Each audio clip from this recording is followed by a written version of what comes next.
এখানে বাংলাদেশ সেনাবাহিনীর যে সদস্যরা রয়েছেন তারা কিন্তু এই সড়কটিতে অবস্থান নিয়েছেন যাতে আর কোনো ধরনের ঘটনা না ঘটে সে বিষয়টি যাতে নিশ্চিত হয়। আমাদের যে নেতৃত্ব দিতে চায় জুলাই যোদ্ধাদের, আসলে আমরা কোনো নেতা মানি না, জুলাই যোদ্ধারা কোনো নেতা মানে না। দোয়ান, আপনি জানেন যে যেমনটি বলছিলেন যে দুপুর 1টা নাগাদ হচ্ছে জুলাই যোদ্ধা ও পুলিশের সঙ্গে এক ধরনের সংঘর্ষের সৃষ্টি হয়। সংঘর্ষের সময় কিন্তু রণক্ষেত্রে পরিণত হয়। এখনকার অবস্থা যদি দেখেন যে মোটামুটি আইনশৃঙ্খলা বাহিনী কিন্তু এই সংঘর্ষটি কিন্তু তাদের নিয়ন্ত্রণে নিয়ে এসেছে এবং তাদের সঙ্গে যে ধাওয়া দেওয়ার ঘটনা, এখন কিন্তু পরিস্থিতি স্বাভাবিক রয়েছে।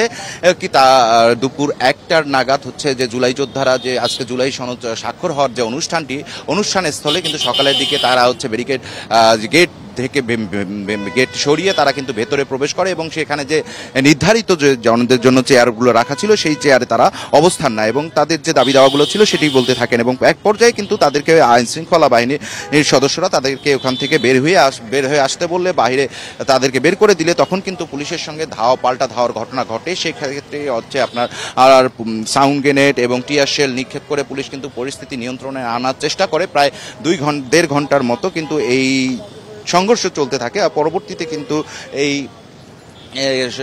পরিস্থিতি নিয়ন্ত্রণ আনে আইনশৃঙ্খলা বাহিনীর সদস্যরা। তবে এখন পর্যন্ত যে এই আসাদ গেটের যে ধানমন্ডির যে এলাকাটি রয়েছে এই এলাকার কিন্তু আশপাশে কিন্তু জুলাই যোদ্ধার যে একাংশ রয়েছে তারা কিন্তু অবস্থান করছেন এবং টুকটাকভাবে পাল্টা দেওয়ার মতো ঘটনা ঘটছে এখন পর্যন্ত বিভিন্ন মোড়ে।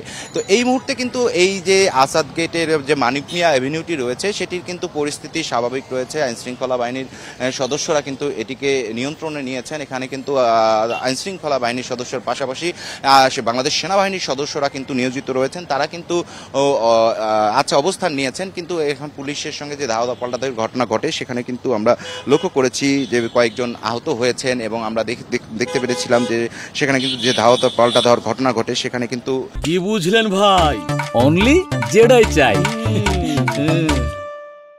দুপক্ষেরই এক ধরনের মারমুখী অবস্থান তৈরি হওয়াতে এলাকাটিতে রণক্ষেত্রে পরিণত হয়েছে। সেই রণক্ষেত্রের অবস্থাটি এখন না থাকলেও কিন্তু আইনশৃঙ্খলা বাহিনীর যে সদস্যরা রয়েছেন তারা কিন্তু এখন সজাগ রয়েছেন এবং তারা কিন্তু যাতে আর কোনো ধরনের অপ্রীতিকর ঘটনা না ঘটে সেক্ষেত্রে কিন্তু তারা যথেষ্ট সচেষ্ট রয়েছেন এবং তারা কিন্তু চেষ্টা চালিয়ে যাচ্ছেন যাতে আর কোনো, যেহেতু আজকে একটি দেশের জন্য বড় একটি ইভেন্ট রয়েছে সেখানে কিন্তু প্রধান উপদেষ্টা কিন্তু উপস্থিত হবেন। এই প্রধান উপদেষ্টার প্রোগ্রামের আগেই কিন্তু এরকম একটি ঘটনা ঘটেছে যাতে অনুষ্ঠানটি যাতে সুশৃঙ্খলভাবে হয় সেজন্য কিন্তু আইনশৃঙ্খলা বাহিনীর যে সদস্যরা রয়েছেন তারা কিন্তু কঠোর অবস্থান নিয়েছেন যাতে আর কোনো ধরনের অপ্রীতিকর ঘটনা না ঘটে। এই যে এই এলাকাটিতে এখন দেখছেন যে থমথমে অবস্থা বিরাজ করছে। এখানে আশপাশে কিন্তু অনেক মানুষ রয়েছেন, এখানে অনেক 2-1জন জুলাই যোদ্ধা আমরা লক্ষ্য করছি আশপাশে রয়েছেন। তাদের সঙ্গে যদি কথা বলার আমরা একটু চেষ্টা করব আলটিমেটলি কি ঘটনা ঘটেছে এই এলাকাটিতে, তার সঙ্গে আমরা একটু কথা বলার যদি চেষ্টা করি। এই যে এখানে কি ঘটনা ঘটেছিল এবং পুলিশের সঙ্গে কি হয়েছে? এরা আমাদের জুলাই যোদ্ধাদের ভিতরে 2-1জন লোক ছিল যারা আওয়ামী লীগের দালাল হিসাবে চিহ্নিত।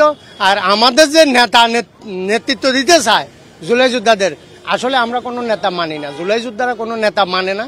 জুলাই যোদ্ধারা পরস্পরকে সম্মান করে। সত্যিকারের জুলাই যুদ্ধ হলে আমাদের বন্ধু বান্ধব, এদেরকে আমরা নেতা মানি না। কিন্তু এরা নেতা সাজ্জা আওয়ামী লীগের কিছু পোলাপাইন থেকে, যে ছাত্রলীগ যুবলীগের পোলাপাইন থেকে এরা কোটি কোটি টাকা হাতিয়ে নিচ্ছে। নেওয়ার পরে এগুলি হইতেছে আমাদের বদনাম করার জন্য এইসব ঘটনাগুলি ঘটাইতেছে।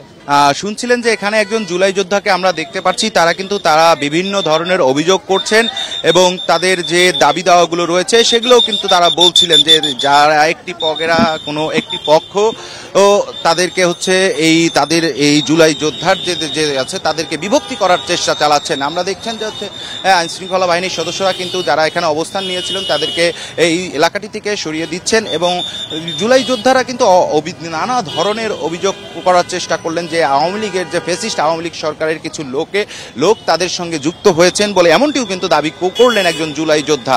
তো এই এলাকাটি এখন কিন্তু যান চলাচল কিন্তু স্বাভাবিক করার জন্য আইনশৃঙ্খলা বাহিনীর সদস্যরা কিন্তু চেষ্টা করছেন। এই এলাকাটিতে যেহেতু দীর্ঘ সময় কিন্তু এই সংঘর্ষের ফলে কিন্তু রাস্তাঘাট বন্ধ ছিল, এখন কিন্তু জনগণের নিরাপত্তার স্বার্থে কিন্তু আইনশৃঙ্খলা বাহিনীর এই নিয়ন্ত্রণ নিয়ে কিন্তু এই সড়কটি যেহেতু ব্যস্ততম সড়ক সেই সড়কটি কিন্তু এখন খুলে দিয়েছেন এবং যাতে জনগণের সাধারণ মানুষ যাতে নির্বিঘ্নে চলাচল করতে পারেন সেই বিষয়টি কিন্তু নিশ্চিত করছেন। যেহেতু আর কিছুক্ষণ পর আর একটি বড় অনুষ্ঠান হওয়ার কথা রয়েছে, সেক্ষেত্রে যে এই সড়কের যে মানিক মিয়া অ্যাভিনিউটি রয়েছে সেটি কিন্তু বন্ধ থাকার কথা, সেটি কিন্তু তারা এই মুহূর্তে কিন্তু সেটি বন্ধ করে দেওয়ার চেষ্টা করছেন এবং তাদের আর ভিতরে কাউকে প্রবেশ করতে যাতে না হয়, যারা ভিতরে প্রবেশ করে যাতে আর বিশৃঙ্খলা সৃষ্টি করতে না পারে সেই বিষয়টি নিশ্চিত করার চেষ্টা করছেন আইন শৃঙ্খলা বাহিনীর সদস্যরা।